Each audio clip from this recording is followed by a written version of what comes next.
Hello.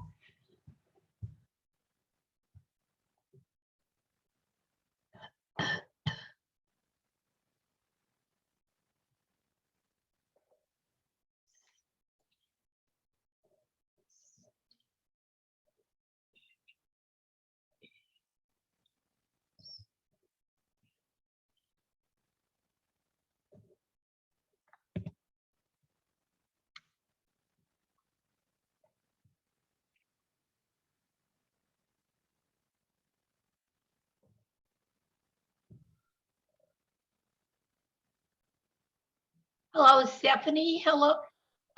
Is it you, Linda? Can you say your name for me?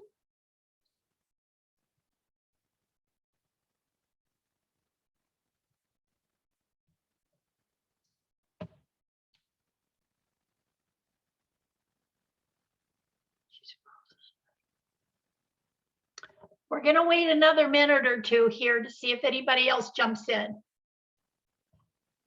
Can you hear me, Stephanie? Yes, I can. Okay.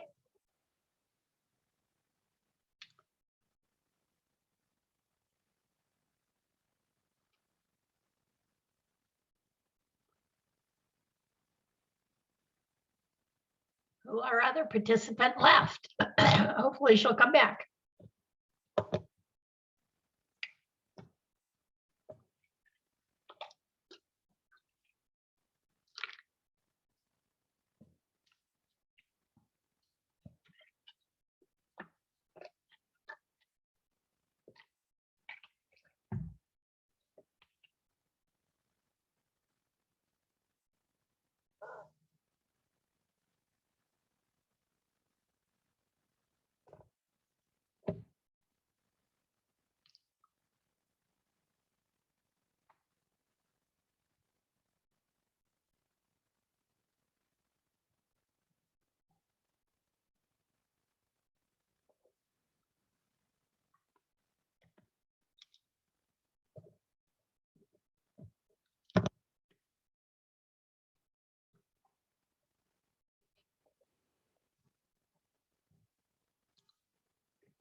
Sarah, what's your last name?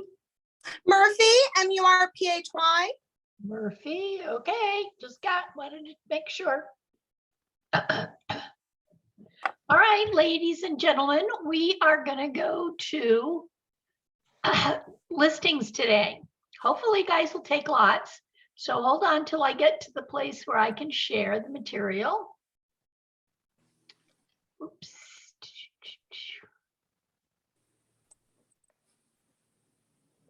All right, does everybody see that? Okay. Yes. So this is a list of things that you have to have for command when you upload your documents, okay? You have a listing. Everybody does an owner and encumbrance from the title company. You want to do the $5 one unless you sense there's a problem. And there's a bigger one and it's $100. You do a seller's proceeds sheet, which you can do with the title company, and you can make sure that your sellers know what their bottom line is. Every listing should always have a net sheet for a seller.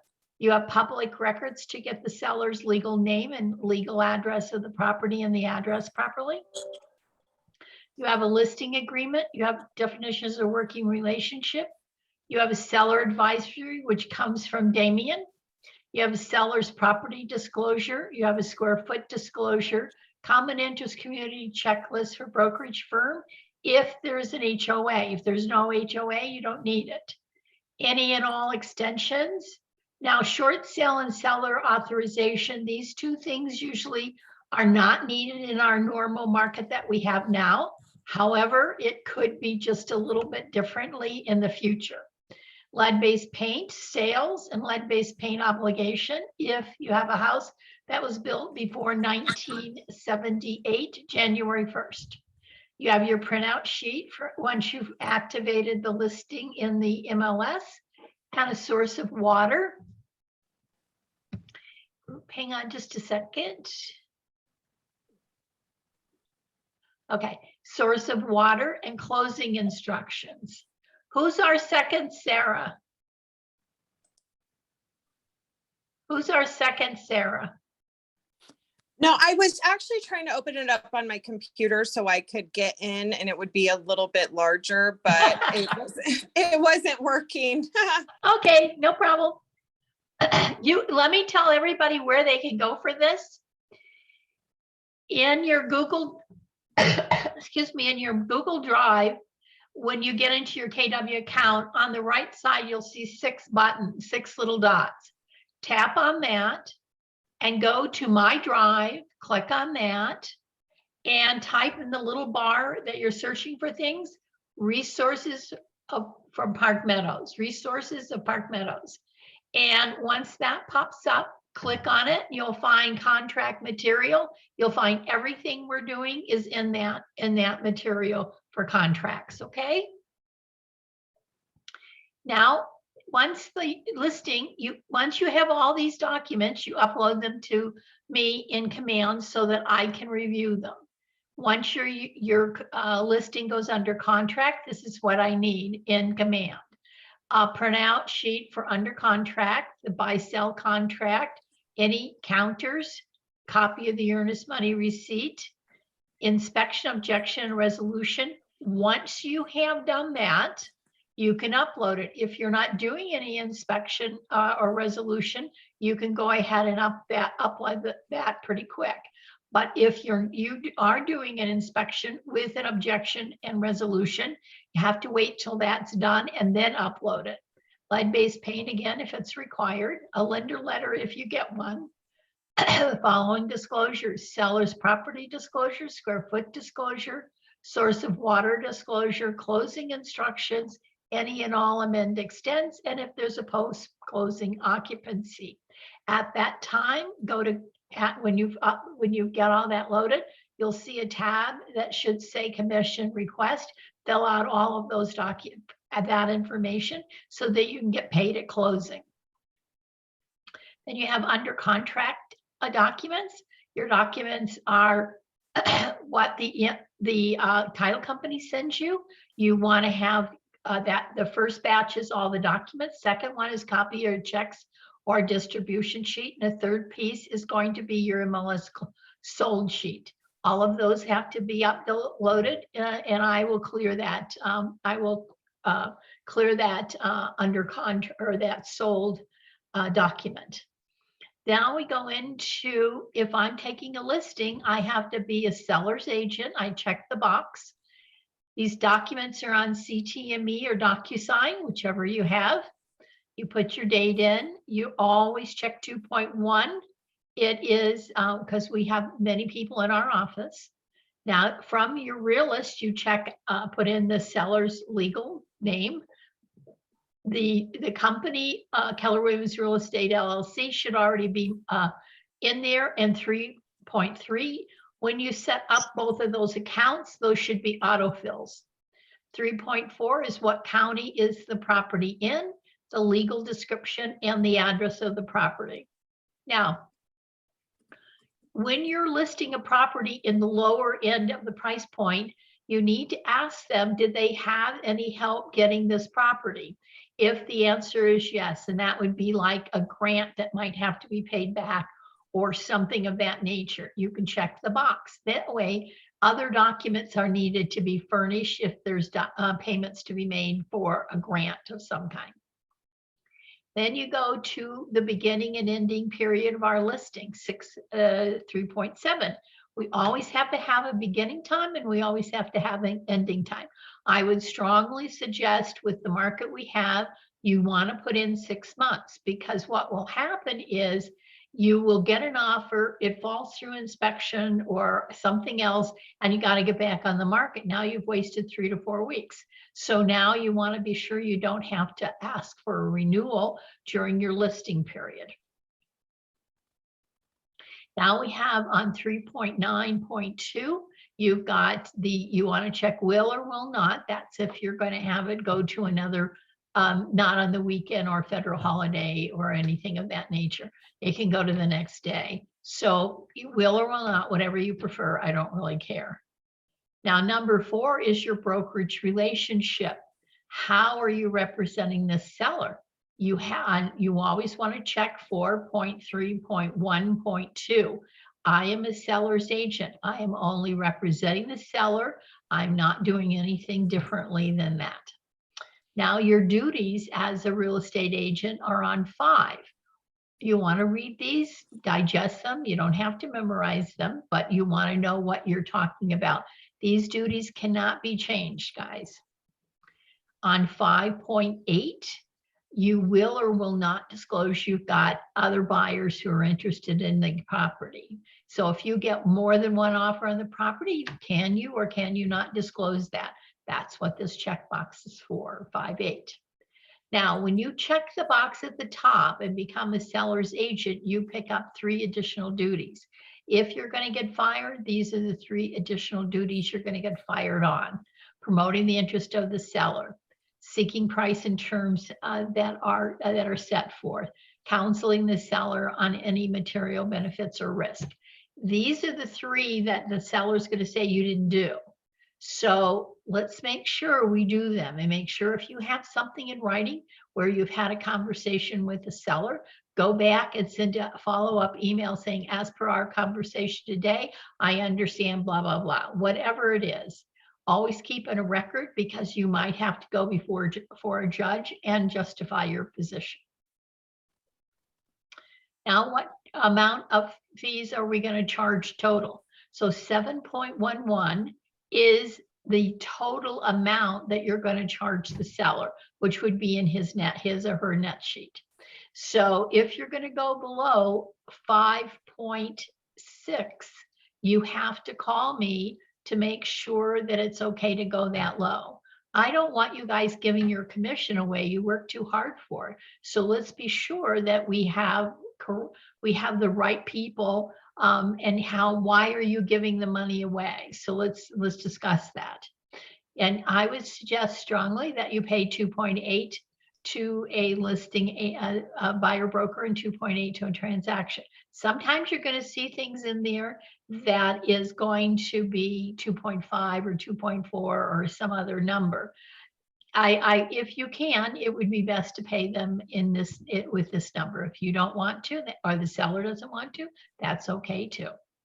So now we have, we're not in the leasing business, but you do want to put in a percentage just in case something happens and they're going to lease, so that we can get paid something, okay? And I always put 10%. I've never exercised this paragraph, but I always put it in. It's for keeping everybody honest on the table here, and you get paid at the time of lease. Now, you have any other compensation, you put in the words none at this time. Do not put any NAs in your contract, guys. 7.2.3, how many? This is your holdover clause. So you've personally shown this property to X number of people, and you want to keep them in the loop if somebody else is going to list it. So you can go from 30 days to 120, whatever is comfortable for you. Seller will yes, they will owe me a commission if I submit these names and that person comes back and buys it again. Now we go down to paragraph 9. Yes, it's going to be in the MLS. Yes, it's going to be in more than one MLS. 9 and seller authorization has the uses of electronic or any other marketing material. Not normally, but put the word none. So there's no yet you know what is going to be except none.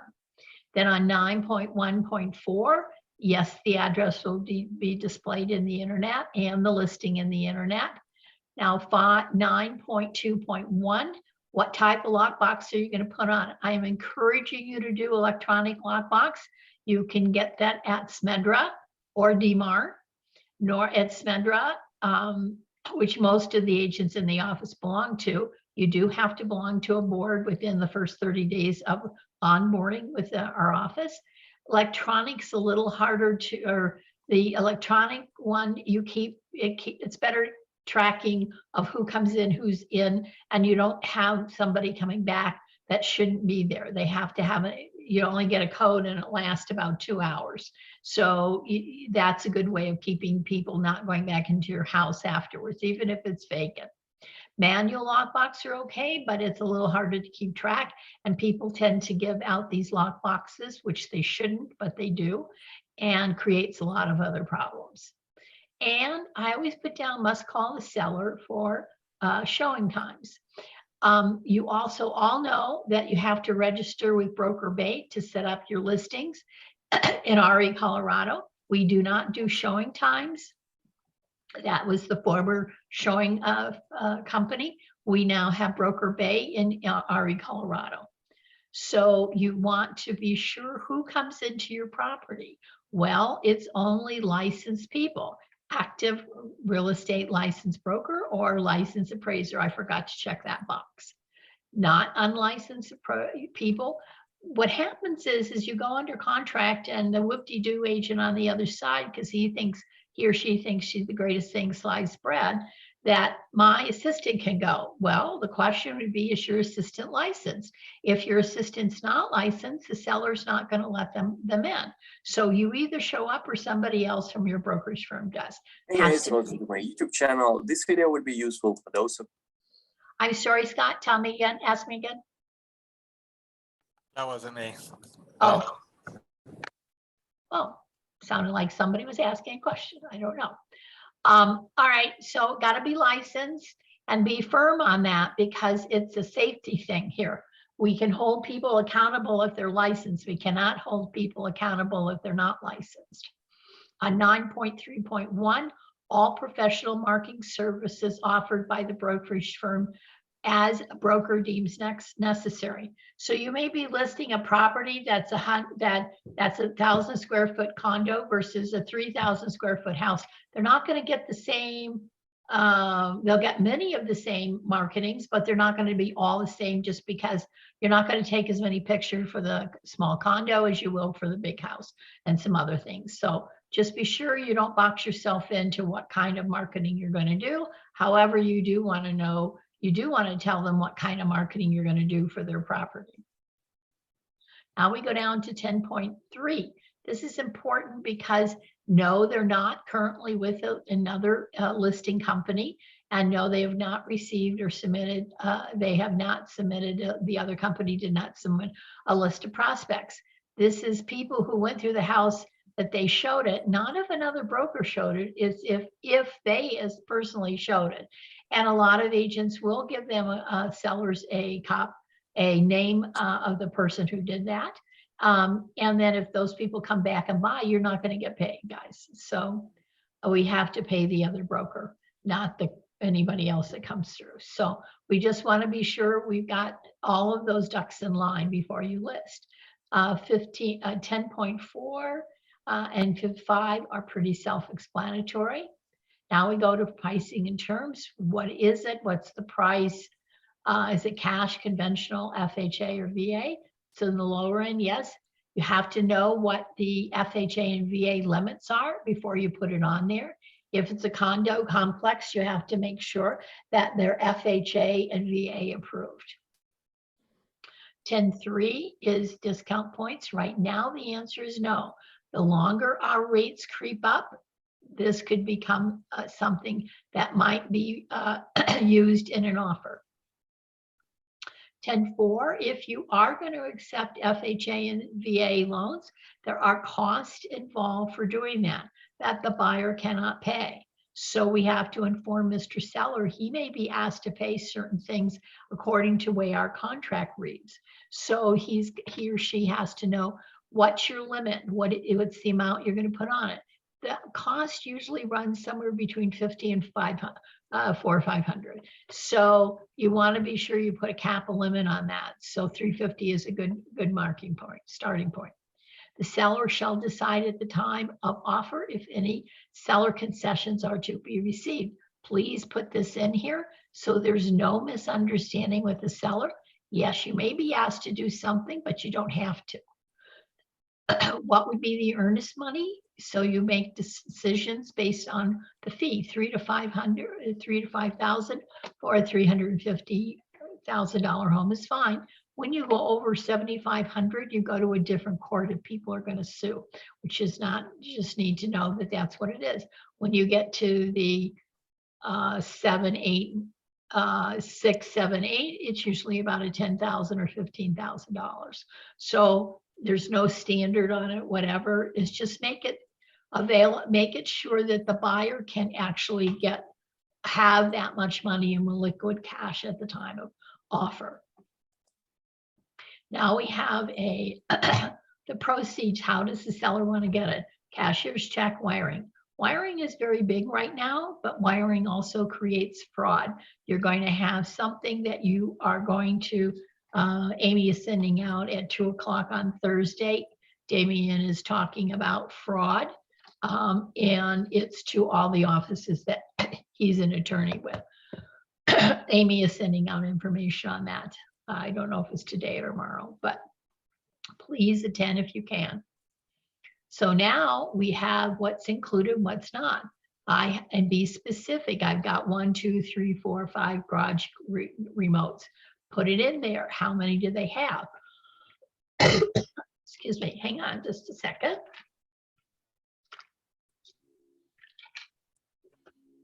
So if they don't have any of the following, which is solar panels, water softener, security system, or satellite dish, check none. If they've got one, then you might have to fill in some other blank if this is owned or leased, depending on what it is. These are standard inclusions, but not attached. Now we have personal property that are being conveyed with liens and encumbrance. You always want to put the word none at the end of that word except. Other inclusion is where you put the kitchen, refrigerator, freestanding gas stove, microwave on the counter, blah, blah, blah, blah, blah, whatever it is. You put that in there, be as specific as you can. That way you don't have stainless steel refrigerators walking out before closing. Is there anything leased? Was something up here in the box that said solar, water, security, etc.? Is that leased? If they're not leased, you put none. If there's some leasing in there, yes, what part of the transaction is leased? The solar panels, and you put additional information in here for that. What's excluded? Most people exclude their washer and dryer, and make sure you know where it's located. The bigger houses have 2 washers and dryers. So you just want to be sure that you are specific on which washer and dryer is staying and which washer and dryer is leaving. Trade fixtures are none, because we're not selling a business. So you be sure put none. Parking facilities on 13.4. Now, the reason I ask you to fill this out this way is that when you're selling a condo or a townhome, you have to let people know if there is a garage.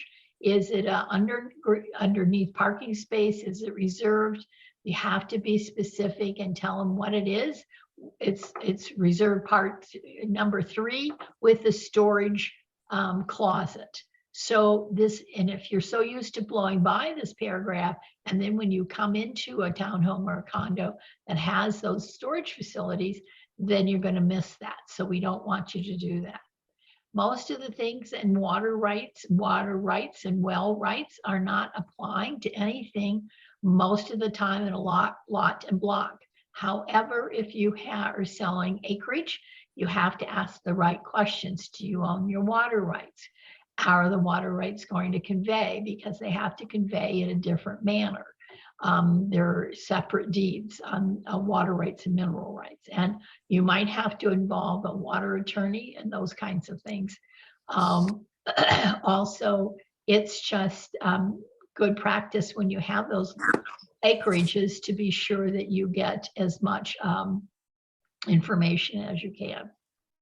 Encumbrances 14 is how are you going to convey this property to the new buyer? We're going to convey by a special warranty deed, which means only the time in which the seller has lived in the property, not it. General warranty used to be before time and everything going forward. Right now, those warrants are not very good. A bargain sale is for water rights and mineral rights normally. Quit to claim is something different. Personal representative deed is if the property is in probate or somebody died and the court has appointed a personal representative. Then on 14.4 is what encumbrance against the property. When you run your realist, you will know and see what loans are there. Is it free and clear, or there are loans still against it? So that's where you might learn there could be some other things showing up when you run this and your E&O, your O&E, excuse me. So it's important to put the amount that it's owed for the property so that you can do your proceed sheet properly. Now, is there any tenants in this property? The answer is none. 16 is there an HOA? Is there any special assessments? In my complex, we're about ready to assess somewhere between $5,000 and $8,000 per unit.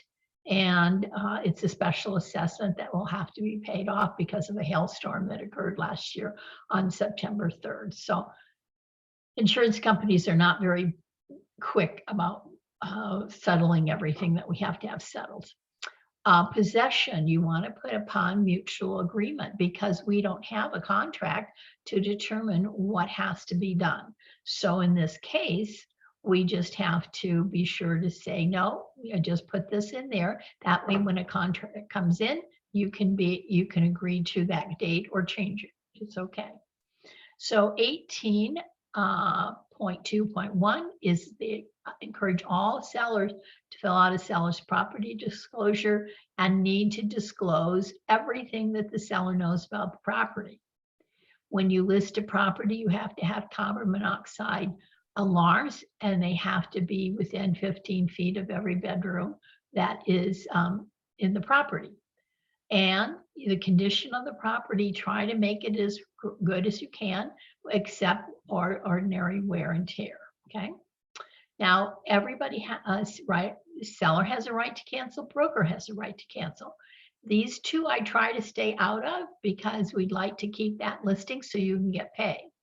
But if for some reason it's a legitimate reason to bail from having that listing, you have to talk to me because the agency owns the rights to the listing. So if you're going to have a dispute, a buyer walks on 20 and there's an earnest money check, I always give it back to the seller because they have had the greatest harm. You can divide it between you and the seller or whatever. I usually don't, but it's whatever you want to do. So 21 all the way through 27 are pretty self-explanatory. Got to go to mediation, consult an attorney or tax attorney.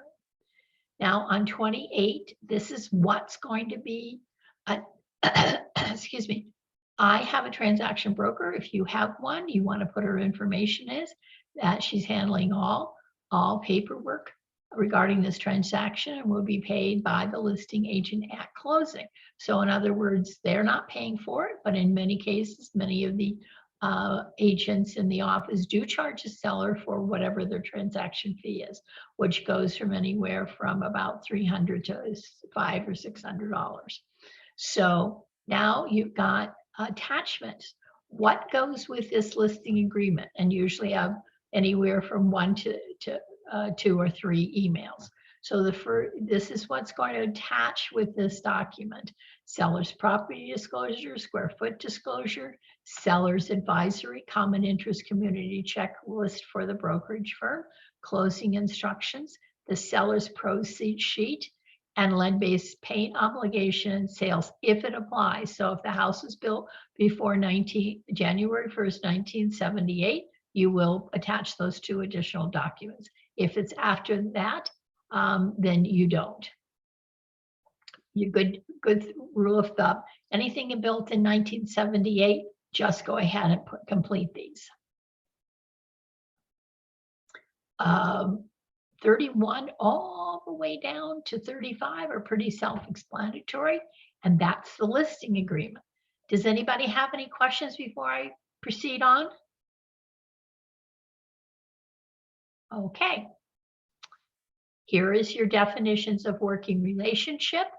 You do that, or the brokerage relationship for sellers or for sell by owners, those types of things.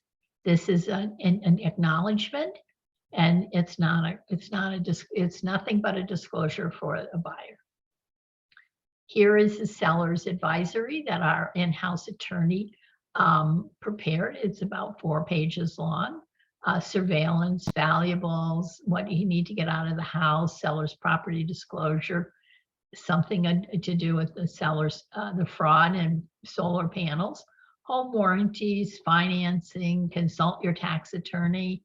You don't want, if they have not been in their property 2 years and 1 day, they could have long-term or short-term capital gains on their property, and you don't want that to happen. So septic tanks, those kinds of things. So that is signed by the buyer, broker, and seller and broker, and that goes with your first email. Now, your first email is your listing agreement, your definitions of working relationship, and your seller's property, your seller's advisory. You could tag on to that first email your seller's proceed sheet, or you could send that into a separate email. But that's the first grouping. You get that signed. Now we're going to go to our disclosures. Seller's property disclosure needs to be filled out. If there was hail damage and the roof was replaced, put that information in there. You put down everything you can about if there's a system, smoke alarms, whatever. You do have to understand smoke alarms and carbon monoxide detectors have to be on the property at the time of the list. The rest of these things fill out to the best of their knowledge. Yes, I know that there's a source of water under H, but we're going to have a separate source of water addendum because that's one of the bigger things for people getting sued. So let's just go through. That's the seller needs to put out. He can consult with you, but they have to fill it out. That's disclosure 1. Now we have a square foot disclosure where you get the information from Realist and put it on here as you see it. And then you sign it. Your signature should be there when you set up your CTME or DocuSign. And the seller signs and then the buyer signs. Your source of water is your next one. Now you have the source of water. Where does it come from? Is it a well permit? Is it from what entity do they get it? Here in Highlands Ranch is the community water. And I think it's the Pinery is community water also. So seller signs, tells them where you get, or if it's vacant land, you don't have any well or any water source at this point. That has to be filled out. According to our E&O insurance guy, this is the biggest problem with a sale of a property. This is why I require it in our office, because we have people who want to know where their source or where their water comes from, and water is very expensive. And so you want to be sure you fill in the data contract and tell them where it comes from. That way you have less problems. Actually, 2 years ago, it saved us from being sued. Closing instructions. This is do not sign the title company's closing instructions. The listing, if you're the listing agent, everybody signs prior to closing, and 2 days prior to closing, you make sure that the title company has a fully executed closing instructions, and you inform them you will not be signing the title companies. You do not have to sign 2 closing instructions, guys. So we fill all this out appropriately. Everybody signs. Usually there's no additional provisions in here unless somebody's going to have signed as a personal representative or something of that nature. Buyers, sellers sign, buyers sign, and title company sign, and make sure you have this appropriately done prior to closing. Now, if this is a lead-based paint property, you have seller obligations that you need to have them read and sign. And this is the lead-based paint that the sellers fill out the top portion and the buyers fill out the bottom portion. All parties, including the agent, sign. If this is not signed appropriately and on time, according to your dates in the contract, there's an $18,000 fine, and it's going up every year. So please be sure, if you've got a lead-based paint house, that's done very quickly, guys. And this is a copy of a net sheet. You can get the title company to do it. I happen to know how to do it on CTME, but if you don't, have the title company fill it out for you. Now, this is the second email. You can take this seller's net sheet to be the second email and a standalone email, so they know how much they're going to clear. Your third email will be all of these disclosures that we just went through. And that will be the disclosures to tell you common interest community checklist will be in that third email. Seller fills this out, and the seller's property disclosure to the best of their knowledge. Now, if you have, I've got 2 HOAs where I live, so you don't know, there could be 3. So you want to put as much information so a buyer can inform himself, because you've given, this is just an acknowledgement and there's no signatures on it, but it's good, helpful if there is an HOA. Now, if for something happens, let's say on the inspection, they don't like it and they're going to bail, a notice of termination will be sent to the seller. Which party is terminating? You have the buyer sign. This is the earnest money release, which all parties have to sign, or the money is not released. So if you're feuding, you got to make sure you can try to get this signed so that a buyer can get the earnest money back. Sellers always want to keep it, but most cases that's not going to be the case, that they have the ability to do so. Now you can get out of a contract on title related objection if it's not resolved. So if something in due diligence or something in the off record matter, you can either walk away or you can try to resolve it. Now we have, this is called an appraisal value objection notice. So you go through and the appraisal did not meet the agreed upon selling price. So you object to it, you send them a copy of the appraisal, and then you try to resolve it if at all possible. Buyer acknowledgement is used when you guys have a buyer that says, I'm not going to do an appraisal and I'm not going to do inspection.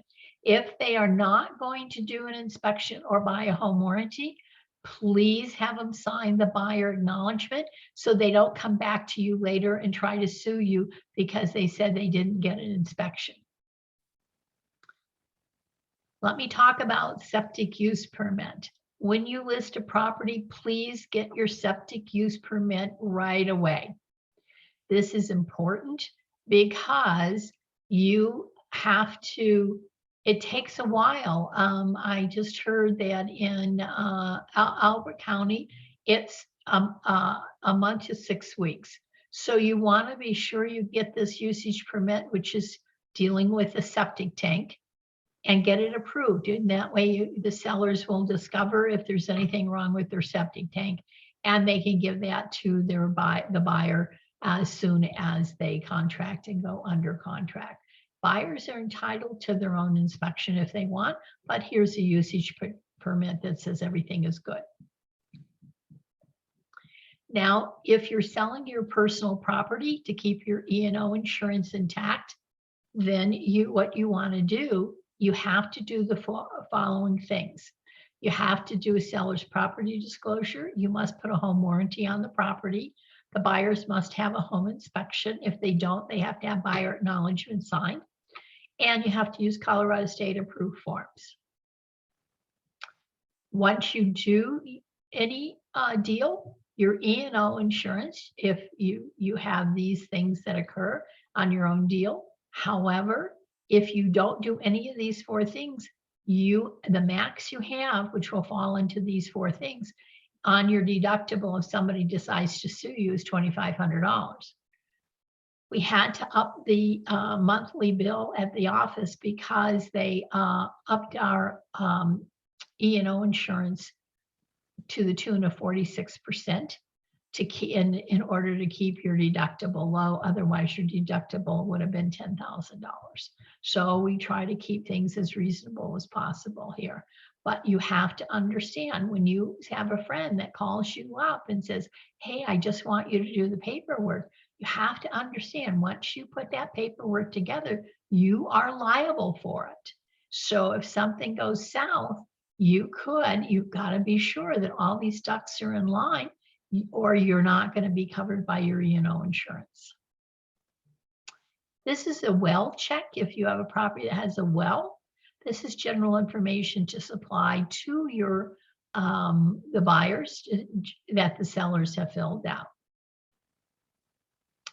Anybody got questions on anything we've gone through? Nothing? What I want you to do